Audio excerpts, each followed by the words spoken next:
E eu fui avisar pro meu chefe que eu estava grávida, mas que ele não precisava se preocupar porque estava tudo bem. Eu era eu sempre entreguei muito, né? E aí ele escutou aquilo, eu vi que ele ficou meio chateado e passou pouco tempo ele veio falar que ele ia me desligar. E assim, naquele momento o chão caiu, né? Porque eu tinha todo um plano e não conseguia me manter em Belo Horizonte. Mas foi a melhor coisa, porque aí eu fui empreender.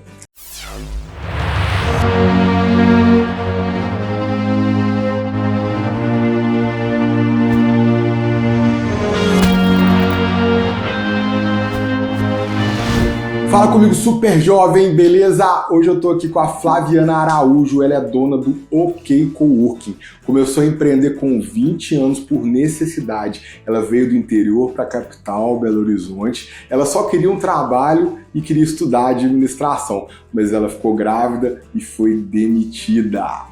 Sim, ela foi demitida grávida e não podia ser demitida grávida. Só que ela não quis processar, ela não quis se vingar. Na verdade, ela fez uso disso e abriu a primeira empresa dela, que foi uma empresa de publicações de atos oficiais. Ela vai explicar e contar essa história para nós. Depois ela vendeu essa empresa e fundou um dos melhores coworks de Belo Horizonte, um dos melhores coworks que eu já fui na minha vida, que é o OK Cowork. Por favor, vá lá conferir, que é muito massa. Ela se considera uma empreendedora generalista e disciplinada. Ela é evangélica da Igreja Quadrangular. Isso. E ela é uma leitora da Bíblia. Foi o primeiro livro que ela falou quando eu perguntei sobre livros. Seja muito bem-vinda, Flaviana.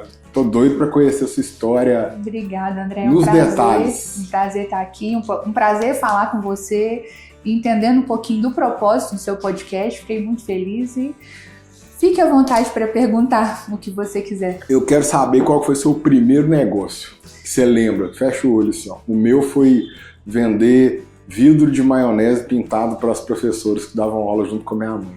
Então, eu tinha 5 anos. Eu sou filha de costureira do interior, meu pai caminhoneiro, e ele tinha comércio em Sete Lagoas, mas a gente teve uma vida muito organizadinha, muito regrada. Então acho que o meu primeiro negócio que eu lembro foi ajudar minha mãe vendendo salgados. Minha mãe vendia salgados para complementar a renda e é o primeiro que eu lembro. Salgados? Né? Salgados. Quantos anos você tinha? Eu imagino que uns 12. Eu era bem legal. nova, porque aos 14 eu fui trabalhar com meu pai nesse comércio que no interior era chamado de mercearia, né? Que é um mini mercado, né? Mini mercado. Então eu imagino que uns 12 anos, quando a gente vendia salgados. Mas eu aqui e meus em BH irmãos a gente também. chama também de mercearia. Chama, ué. Lá é mercearia. Ainda tinha aquele negócio de anotar no caderninho, né? Sim, o antigo CRM. A gente anotava ali para os clientes, a gente tinha e trabalhava de domingo a domingo, porque o mercado ficava aberto o tempo todo. Então eu fui trabalhar com meu pai aos 14 anos. E estudar e trabalhar? Estudar e trabalhar. Aos 14 anos fui estudar à noite, inclusive. Porque aí meu pai falou que... e eu tava louca para trabalhar com ele tinha montado esse mercado. E quando ele me ofereceu, eu falei, nossa, claro que eu quero. Ele falou, mas você vai ter que estudar à noite. Eu falei, tá bom. Só que eu tinha muito sono. E aí eu acho que até hoje ficou comprometido um pouco da minha formação, porque a partir dali acho que eu dormia mais na sala de aula do que conseguia estudar. Eu era uma criança, né? Mas naquela época isso era normal. E eu estava amando a possibilidade de poder trabalhar o dia todo e estudar à noite. E foi assim que eu comecei minha carreira profissional. Que legal, com ele. Mas você conseguiu se formar? Não tenho uma graduação. Não, mas conseguiu se formar no segundo grau, né? Sim. E aí vim para Belo Horizonte para fazer a minha graduação. Que legal, aos cara. 20 anos, como você falou. E cheio de sonhos. Como que foi isso aí? Essa história de sair? Seus pais fizeram um drama? Você está abandonando a gente? Nossa, para os meus pais e para minha família foi um desespero, porque eu fui a primeira filha da família toda, dos primos, a sair do interior e vim para a capital. Eu não tinha ninguém aqui em Belo Horizonte. E eu vim para morar em República com as amigas, não tinha ninguém, zero de apoio, de ajuda, né? Que o pessoal hoje chama de rede de apoio, eu não tinha nenhuma. E aí, então foi muito triste. Hoje eu tenho um filho que saiu de casa agora para ir morar fora e eu sofri muito e lembrei muito da minha mãe quando ela falava sobre isso e eu achava que era um drama da minha mãe, né? Mas eu saí de casa e vim morar na capital. e sem apoio nenhum. Sem Mas rede é um nenhuma. drama. Não, Só que não quer dizer que não dói, né? Dói pra caramba. Hoje eu sei disso, né? Quantos anos seu filho tem? Meu filho tem 20. Não, tem Vamos 19, vai fazer 20. Saiu numa idade próxima à sua. Caramba. É. E...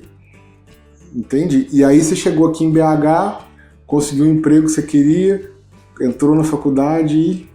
Então, cheguei em BH, consegui o emprego que eu queria, dos sonhos, do jeito que eu gostaria, no local que eu gostaria, com possibilidade de crescimento.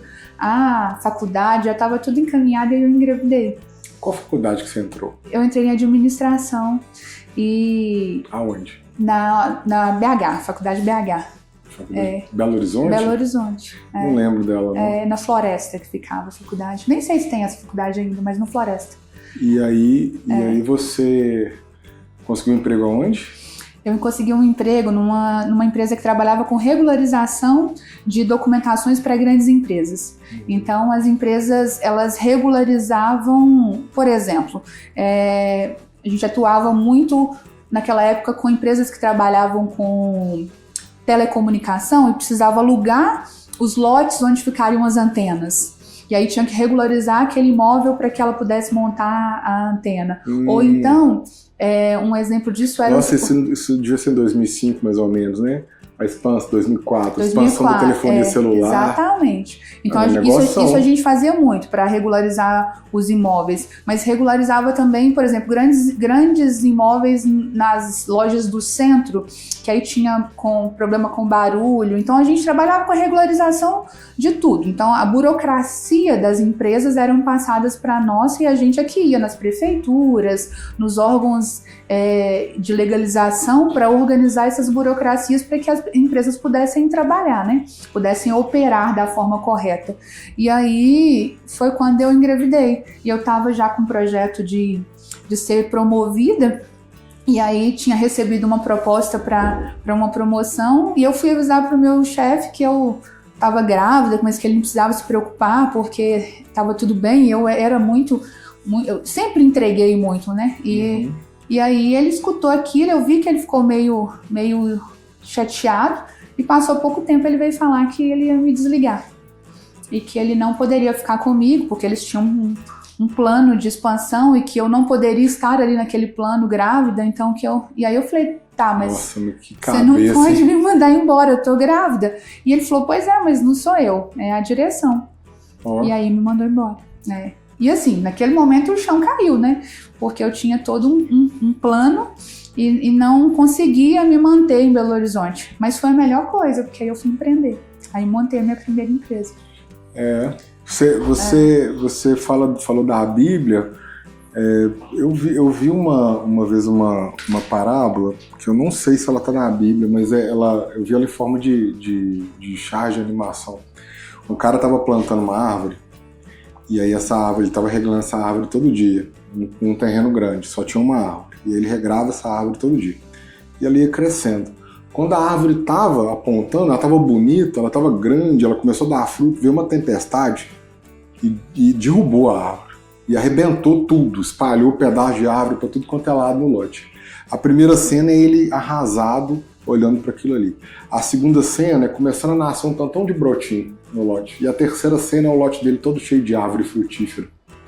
Que às vezes um desastre que a gente enfrenta, né, depois que passou 20 anos, é fácil você falar que foi a melhor coisa. Mas eu imagino que não foi um sentimento fácil de lidar. Eu não queria voltar para Sete Lagoas, não era uma proposta, não era um projeto do meu coração voltar, mas eu também não conseguiria me manter aqui e era um fracasso também, né? Você estava desafiando a vida, o status quo e tal. Exatamente, né? Então eu não gostaria de ter que voltar grávida, levando um filho para casa, um problema, né, para os meus pais, e eu queria continuar no meu projeto de morar na capital, de crescer profissionalmente.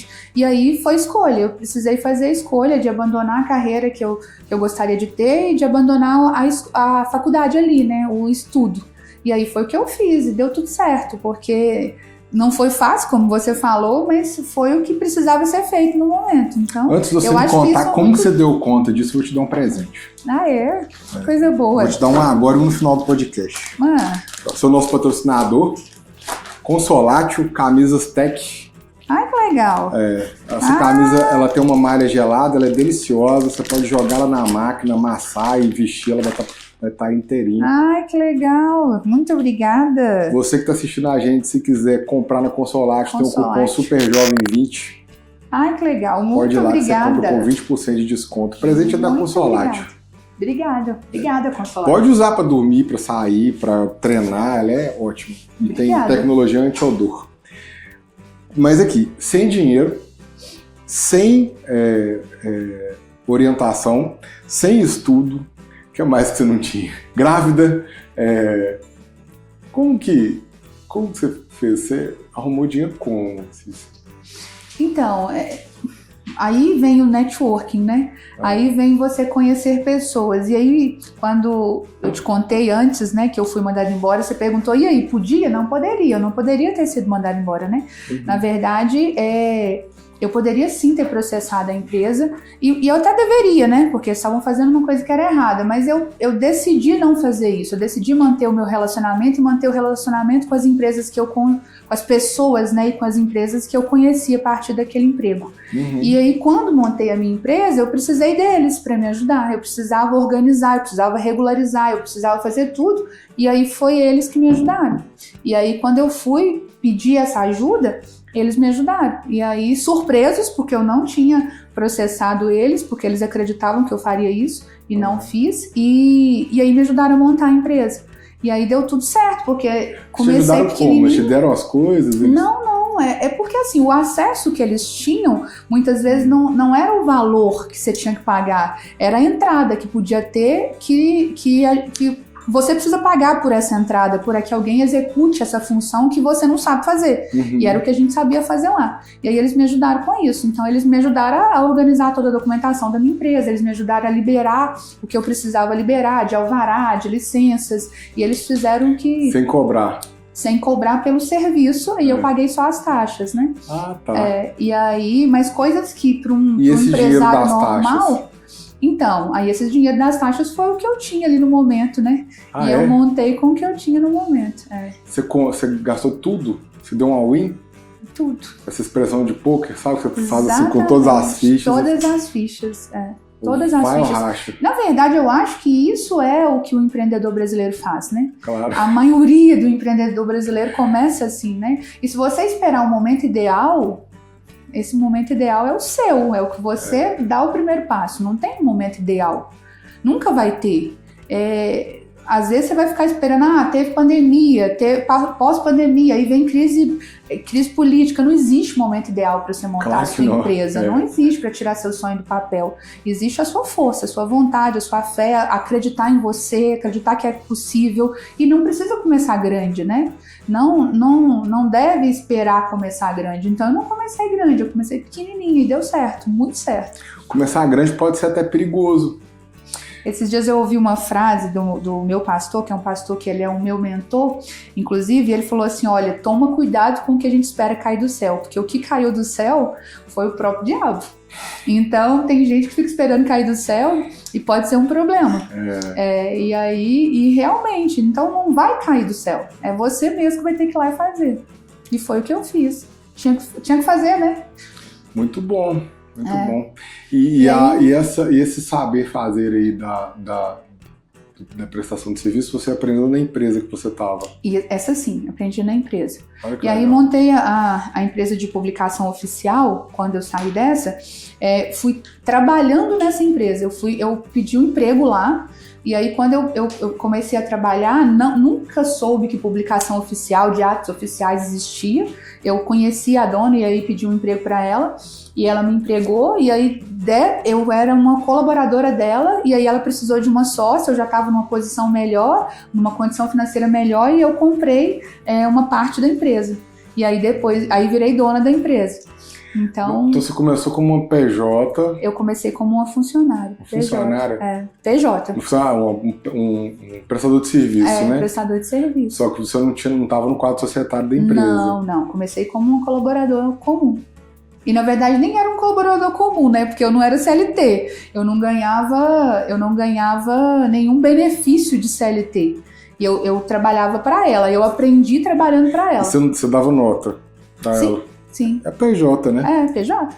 Mas assim, eu lembro que o meu primeiro salário com ela, eu tomei um susto, porque eu não pagava minha conta de luz. Porque eu ganhava comissão, né? E aí, quando eu recebi, eu falei, meu Deus, não vai pagar minha conta de luz. Só que aí, no mês seguinte, como eu vendia muito, no mês seguinte já ajudou, já resolveu. E eu já conheci do mercado, aí já as coisas foram melhorando, né? Entendi. Então, você praticou intraempreendedorismo. Sim. Você saiu da empresa que você estava, você arrumou uma parceira, começou a prestar serviço para ela, e aí nessa construção com essa parceira, abriu espaço, né? Você começou a mandar bem ali, ela falou assim, não, então vem cá, que eu quero ser mais perto ainda, porque você está me entregando bem demais. Na verdade, ela estava oferecendo para o mercado. Entendi. E aí eu já conhecia do mercado, já tinha interesse no mercado e tinha condição financeira para entrar como sócio. E aí eu comprei uma pequena parte, depois fui comprando uma parte maior, até comprei a empresa dela. Comprou tudo? E você comprou tudo em que ano? Eu comprei tudo eu vendi em 2019 e eu já estava bons anos com ela, então eu não lembro um pouco antes. Deve ter sido 2013, mais ou menos.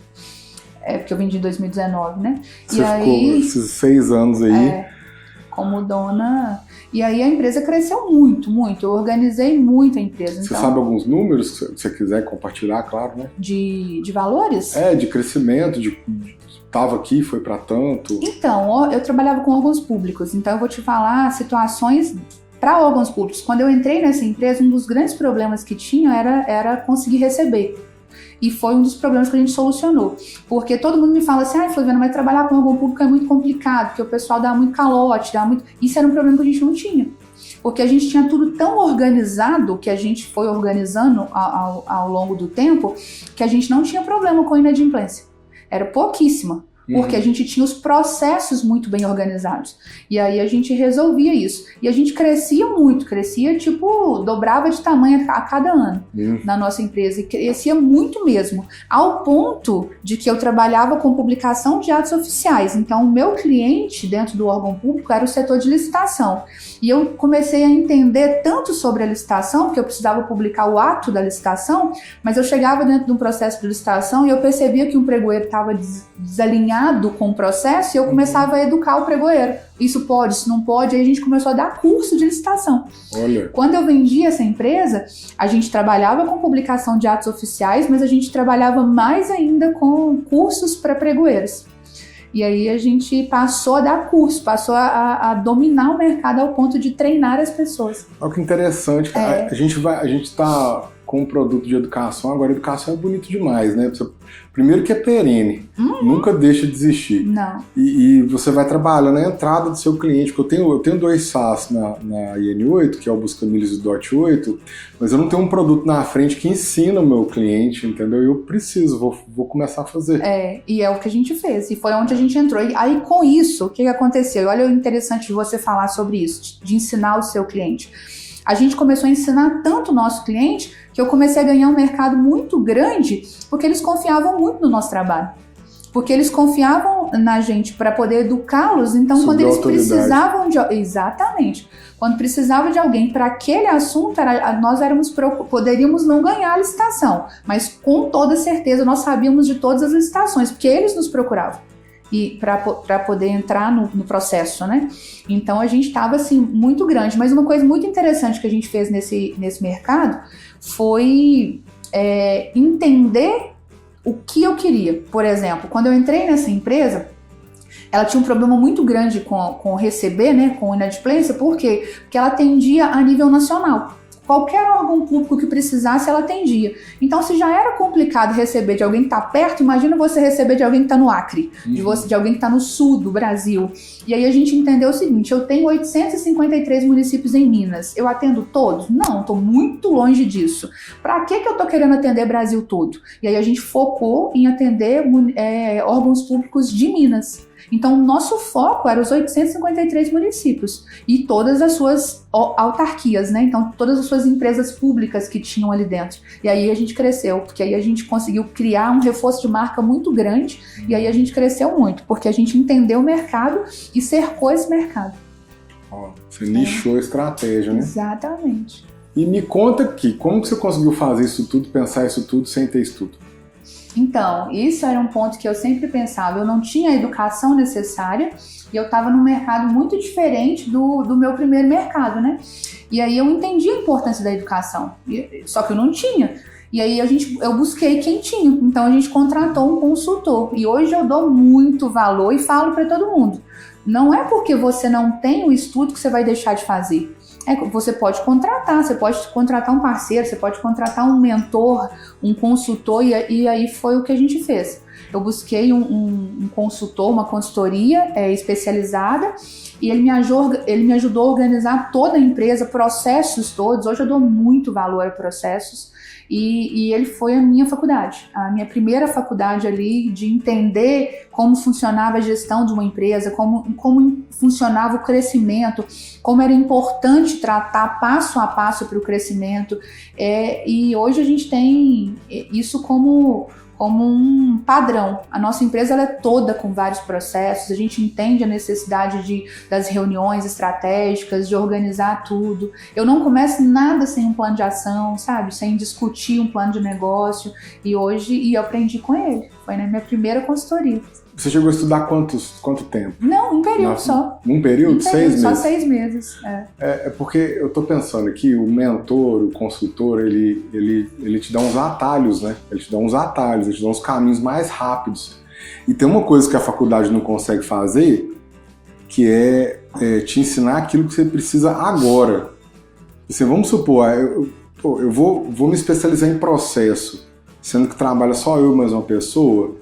Não faz sentido, talvez eu tenha que aprender sobre vendas, né? Ou eu tenho que aprender tecnicamente algum produto ali. Uhum. Então o mentor ele consegue escutar você como pessoa única, entender a sua vida e te orientar a partir disso, né? E aí vai subindo esse cara. E ele te mentorou por quanto tempo? Ele ficou com a gente por um bom tempo. Na verdade, era uma empresa de consultoria empresarial, e aí tinha os profissionais por áreas, né? Então eu tinha um profissional da área do financeiro e administração da empresa, tinha uma outra profissional que tomava conta do comercial, que me dava a consultoria e a mentoria na área do comercial, e tinha uma outra na área do marketing, todos dessa mesma empresa. E aí eles ficaram conosco até que a gente organizou todos os processos e a empresa já conseguiu caminhar sozinha. Caramba! Me conta uma coisa que eu tô pensando nas 10 características empreendedoras. Você conhece um cara que chama David Mackland? Não por nome, não tô me lembrando. Eu não falo muito no podcast, vou falar brevemente, porque senão vou cansar a minha audiência, porque toda hora eu falo, né? David Mackland foi um estudioso das motivações humanas, era um psicólogo. O trabalho dele foi executado na década de 50, 60 e 70, e ele foi um psicólogo que aprofundou muito no comportamento empreendedor. Ele queria entender por que alguns empreendedores conseguiam, e no estudo dele, ele conseguiu sucesso, né? E no estudo dele ele entendeu que isso é muito mais ligado a característica e comportamento do que a conhecimento técnico. Ele fez esse peso. E ele mapeou 10 características principais. É genial, tu vai gostar muito dele. Eu falo muito sobre ele no meu canal e faço conexões no podcast, né? Então são 3 grupos, que é o grupo de características de realização, de planejamento e de poder. E você, assim, no início, você me falou o seguinte, parece que você já tinha uma característica enraizada, que era de poder, né? Você é uma mulher poderosa, eu te falei isso lá nos bastidores, né? É a sensação que eu tenho quando eu olho pra você é uma mulher poderosa. E aí quando você fala como você age, eu tenho certeza.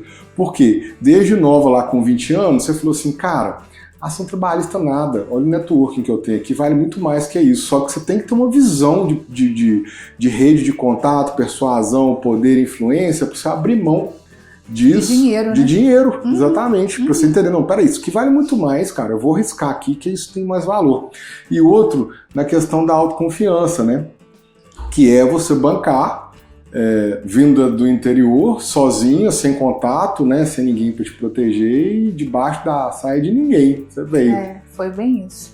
Mas eu acho que eu nunca me coloquei numa posição de coitada, nunca me coloquei nessa situação de precisar de cuidados, não que eu não precise, porque eu preciso, toda mulher, eu acho que deveria ser muito cuidada, mas eu acho que você assumir o seu papel, assumir os seus erros e fazer com que eles sejam escada para a sua vida é melhor do que se colocar nesse papel de coitado, né? Claro. E eu acho que isso é o que eu nunca fiz. E realmente eu acho que eu nunca tinha pensado por esse lado de poder, mas eu sempre fui do fazer, da execução. Então tem que fazer, vamos fazer. E isso é o que eu pensava, né? Não dá pra parar. O mundo não vai esperar eu melhorar ou consertar as minhas coisas, então eu ia com dor mesmo, ia com problema mesmo. E uma coisa que eu tenho observado, que eu acho que faz muito sentido, e aí você comentando sobre a psicologia, né? Eu acho que faz muito sentido você entender que problema não é para acumular. O problema é para ser resolvido. E aí, isso, graças a Deus, eu sempre tive comigo. Eu não queria acumular problemas. E não parava para sofrer com eles. Então, isso eu acho que ajudou bastante. Causou algumas travas? Muitas. Quando eu cheguei aqui, você falou que eu tenho facilidade de falar com as câmeras. Não tem, André. Olha. Não tem. Eu sofro e eu me olho e quero desligar e quero cancelar muita coisa, mas eu faço, tem que fazer, é importante, vai me ajudar, então tudo que é bom para o crescimento, tudo que vai ajudar, tudo que é lícito, eu tento fazer sim. Então eu fico ali medindo aquilo que convém, né, pro empreendedor, mas porque é fácil para mim, não é, muito difícil, mas eu tento trabalhar isso em mim o tempo todo, eu tento entender o que eu posso melhorar o tempo todo. Eu tô com uma coisa na cabeça aqui. Pode falar. Que tá me formigando aqui, voltando toda hora. Você vendeu essa empresa em 2019. E foi logo depois que a gente começou um inferno político no mundo, não só aqui no Brasil. E você prestava serviço pro serviço público. Tem alguma coisa a ver? Porque 2019 foi tipo assim, cara, tava uma bomba, tipo, o pessoal se matando aí, as famílias brigando, uma situação tensa pra caramba, ano que vem, ano de eleição, eu fico com medo se voltar a acontecer. Tem alguma coisa a ver ou não? Tem. Assim que eu engravidei e que eu passei por tudo que eu te contei, eu tive a grata, vamos dizer assim, a grata surpresa de conhecer verdadeiramente a Bíblia, a palavra, Deus de verdade, de uma forma diferente. O Deus como um pai, como um Deus cuidadoso, bondoso, misericordioso. E aí eu entendi também que algumas coisas eu poderia, mas não convém. E aí eu tinha muito medo de coisas erradas, sabe? Eu não gostaria de participar. E trabalhar com órgãos públicos é você estar sempre em cima de um muro. E é muito fácil você errar, sabe? E por mais que eu tentasse caminhar de uma forma muito correta, meu público era 100% órgãos públicos. Então, por mais que eu tentasse fazer tudo certo, vira e mexe a gente esbarrava em coisas muito erradas. E eu não gostaria disso. Então, assim, eu já estava com uma vida estabelecida, já estava casada, bem casada, eu tinha meu filho ali que eu queria muito ser o melhor exemplo para o meu filho, então eu tinha muito medo realmente de me ver numa coisa errada, sabe? De ser corrompida facilmente, porque isso acontece. Claro. Então eu comecei a orar, foi exatamente isso que eu comecei a fazer, eu comecei a orar para Deus me dar paz nas minhas tomadas de decisão. E aí eu viajava muito. Eu viajei, assim, os 853 municípios de Minas, eu acho que eu devo não conhecer só 3. O resto, eu fui em todos, viajei para todos, trabalhei com muitos. E aí, além de ficar muito longe do meu filho, e isso me incomodava bastante, eu queria sair desse público, sabe? Eu queria sair um pouco desse mercado e eu queria outro mercado. E eu comecei a orar muito para Deus me dar um novo negócio. E aí eu literalmente sonhei com a minha empresa. Sonhei e graças a Deus acordei e contei pro meu marido, porque talvez hoje as pessoas não acreditariam se eu só falasse isso. E eu acordei e falei pra ele, amor, sonhei com uma empresa. Ele falou, como assim sonhou com a empresa? Eu falei, sonhei com a empresa, ela vai chamar OK. E é um lugar tudo junto, um monte de empresas juntas. E aí, nessa época, ele é diretor de uma multinacional e a gente tem outras empresas que a gente é ligado, né? E aí, nessa época, a gente tinha uma empresa de construção também. Então, eu tinha a empresa de publicação oficial, tinha uma empresa de construção e já trabalhava com comunicação para empresas, inclusive a dele, eu atendia. E aí eu falei assim, eu acho que é criar um escritório e juntar todos no mesmo lugar. E lá dentro pode ter um monte de loja, porque eu não entendi ainda sobre coworkings. Entendi. E aí eu comecei a pesquisar sobre o coworks, falando falando com ele do sonho. Mas até a casa que eu tô hoje estava no sonho. E aí, literalmente, quem acreditar, ótimo. Quem não acreditar, paciência, né? E aí desenhei sem saber que seria ali. Eu desenhei o projeto, mostrei para ele, a gente discutiu sobre isso. E aí eu fiquei sabendo que existiam os coworkings. E aí fui visitar vários, fui para fora, visitei em São Paulo, visitei até fora do país. E aí desenhando o modelo que a gente queria.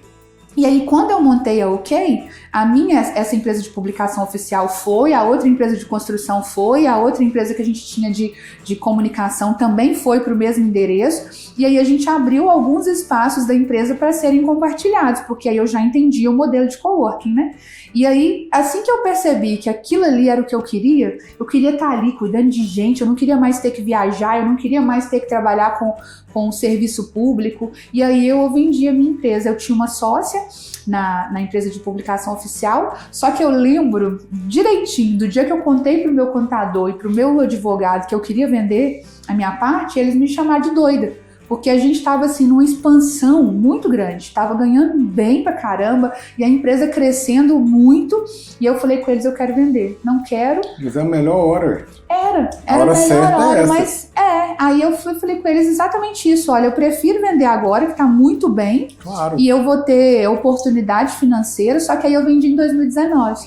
E aí eu lembro de ter ficado um prazo para entregar essa empresa até fevereiro de 2020. A hora que eu entreguei essa empresa, começou a pandemia em março. E aí eu fiquei doida, eu falei, pronto, uma pandemia para um cowork, eu vou ter que fechar as portas. O meu cowork não era na região central, não é, né? Na região central de Belo Horizonte. Só que aí, graças a Deus, foi o momento que a gente mais cresceu. Eu não precisei fechar nenhum dia. A OK deslanchou, a gente entendeu o que era cuidar mesmo de pessoas. E aí as pessoas começaram a querer conhecer os coworks, as outras oportunidades, né? Então na pandemia a gente cresceu pra caramba. Tanto que quando acabou a pandemia eu já estava em expansão, acabou a pandemia a gente já estava dobrando de tamanho. Olha. E com a casa cheia, graças a Deus. E aí assim, a pandemia para mim no sentido profissional não me trouxe problemas, muito pelo contrário. Despertou para que as pessoas quisessem conhecer novos modelos, né?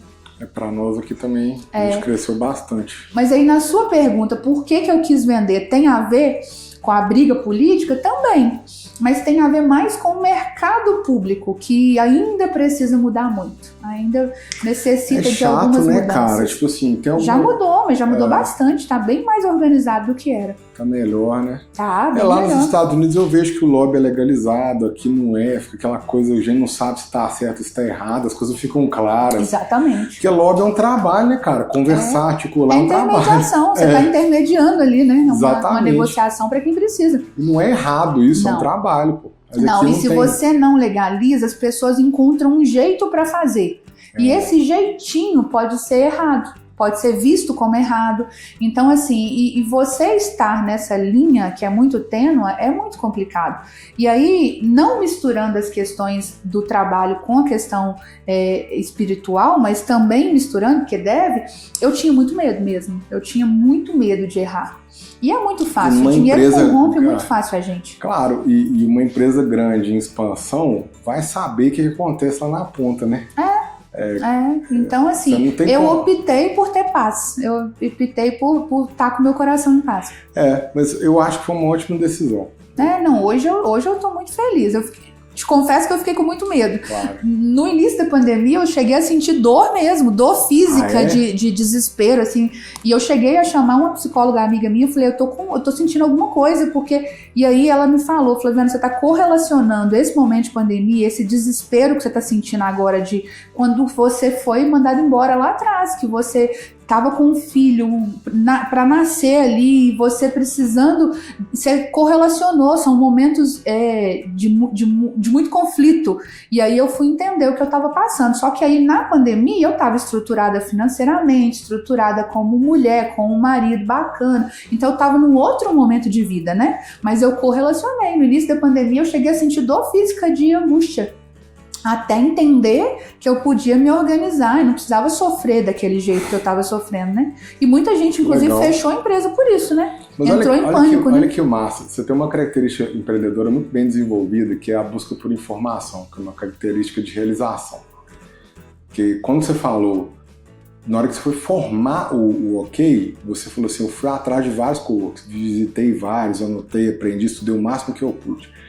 E aí você vem com essa de novo, você fala, cara, eu tava angustiado. Eu chamei minha amiga que é psicóloga, você vai buscar, né? Sempre. Tem gente que senta e morre, né? Sabe uma coisa que eu acho muito errado, que as pessoas têm como jargão no meio empreendedor? Falar que todo empreendedor é solitário. Isso é uma bobeira, porque você só é solitário se quiser. Claro. Porque você não deve ser solitário. Muito pelo contrário, a partir do momento que você decidiu empreender, é ali que você tem que decidir não ser solitário. Porque senão você vai sofrer muito. Então esse negócio de que o empreendedorismo é muito solitário, se você quiser, mas não deve, não deveria ser. Você tem que buscar assim ajudas e hoje nunca teve tão disponível. Hoje o que você está fazendo, esse projeto do podcast, isso é uma ajuda, uma contribuição absurda para muitas pessoas. Sim. A gente não tinha isso. Quando eu comecei não existia esse tanto de informação que nós temos hoje. No máximo um livrinho de autoajuda, assim, máximo. Mentor. Tinha isso não tinha mentoria, não tinha ninguém a quem recorrer, não. Não, hoje você descobre tudo muito fácil, numa rede social, num post, você tem um post ali que te ensina a montar uma empresa, você tem hoje tanta informação entregue de várias formas, né? Que legal. E aí o cowork hoje, ele tá com um faturamento bom, você tá super satisfeita? Foi uma revolução enorme. Tinha um ponto importante que eu queria comentar com você sobre eu li um livro, na verdade eu escutei um livro do Warren Buffett, um dos primeiros que ele escreveu sobre o enriquecimento dele. Eu gravei isso pra minha vida, eu não invisto em ações por conta disso. Olha que engraçado, eu não invisto em ações por causa de um livro do Warren Buffett. Por quê? Sério? Ele falou o seguinte, a hora certa de comprar ações é quando tem sangue na rua. E a hora certa de vender é quando tá tudo maravilhoso. Então você vendeu na hora certa. Na hora certa. Eu também acho que é muito melhor. Eu tenho aí já é uma passagem bíblica que fala, é muito melhor o final das coisas do que o início delas. E aí isso sempre foi um conflito na minha cabeça. Como assim é melhor o final das coisas do que o início delas? Porque começar é muito fácil. Terminar bem é que é difícil. Então, se você souber terminar todas as coisas da sua vida de uma maneira correta, a sua vida flui de forma muito tranquila. Então, eu não queria encerrar aquela empresa com dor, com problema. Ela é uma empresa que foi bênção na minha vida. Então, eu quis vender ela no melhor momento mesmo, para que ela conseguisse caminhar da melhor forma. E é isso que aconteceu. E para que eu também tivesse condição física, financeira, psicológica para tratar com o que eu quisesse ali para frente. E foi isso que eu fiz. E as pessoas acabam confundindo, né? Elas acham que, não quero mais, vou fechar de qualquer jeito. Não quero mais, vou terminar de qualquer jeito. Não quero mais esse trabalho, vou pedir emprego, vou pedir demissão de qualquer jeito.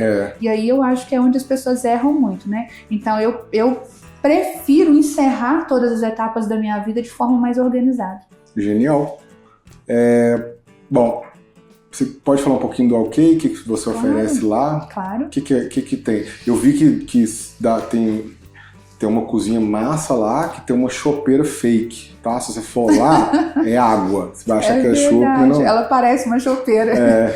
Então, a OK é um coworking. Hoje a gente tem um coworking com um hub de negócios, que esse hub de negócio ele foi se formando dentro da OK, né?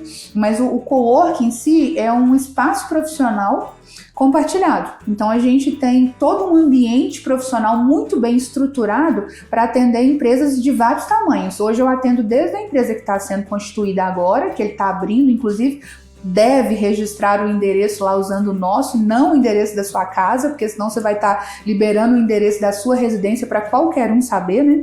Então, a pessoa pode registrar o endereço dele usando o nosso endereço, ele pode utilizar as nossas salas de reunião como a sala de reunião dele, sala de treinamento, sala de atendimento e a cozinha, que é uma cozinha escola. Então, a gente tem realmente uma cozinha muito boa, muito bem preparada para que pessoas possam utilizar elas para gravar vídeos, para fazer sessão de fotos, para fazer cursos de culinárias, então elas podem utilizar lá.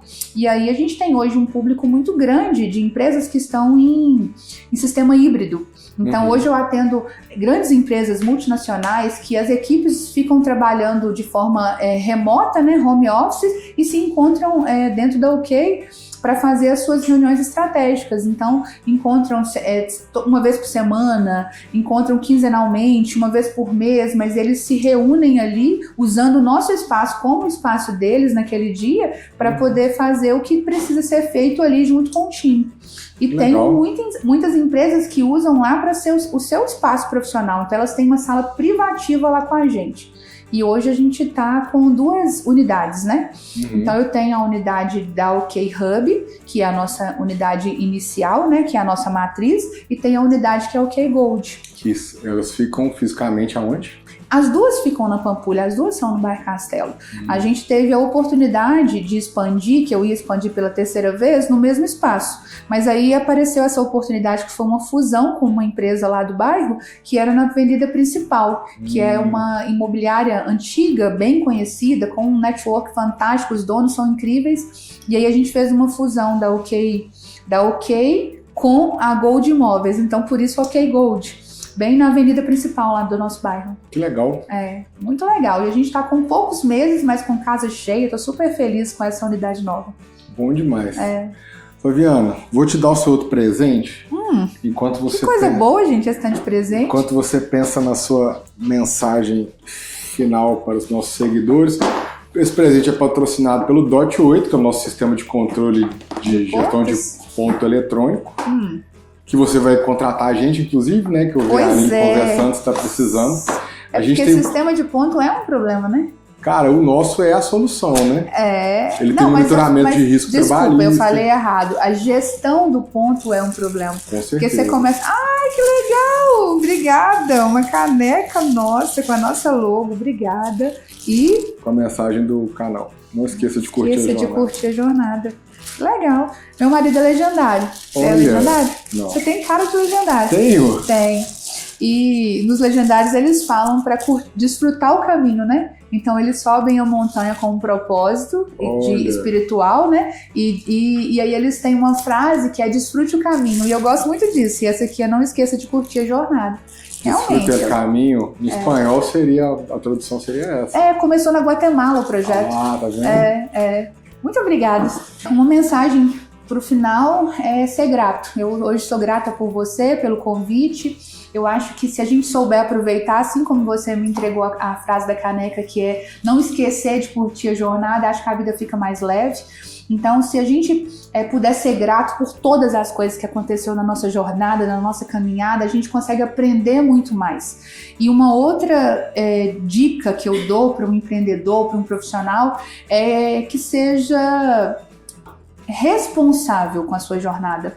Porque tem responsabilidades que não adianta você terceirizar. Você não vai terceirizar para um colaborador, você não vai terceirizar para o seu marido, para Deus, não adianta, ela é sua responsabilidade. Então, se você tiver essa disciplina, essa responsabilidade, sua vida fica mais leve. Você para de pegar o peso do entorno, que você muitas vezes não se organizou, e ele fica ali te esperando. Então, eu acho que essa gratidão que você tem que ter e essa autorresponsabilidade, ela é uma função sua. Ninguém vai ser grato por você e ninguém vai ser responsável por você. É você mesmo que tem que fazer.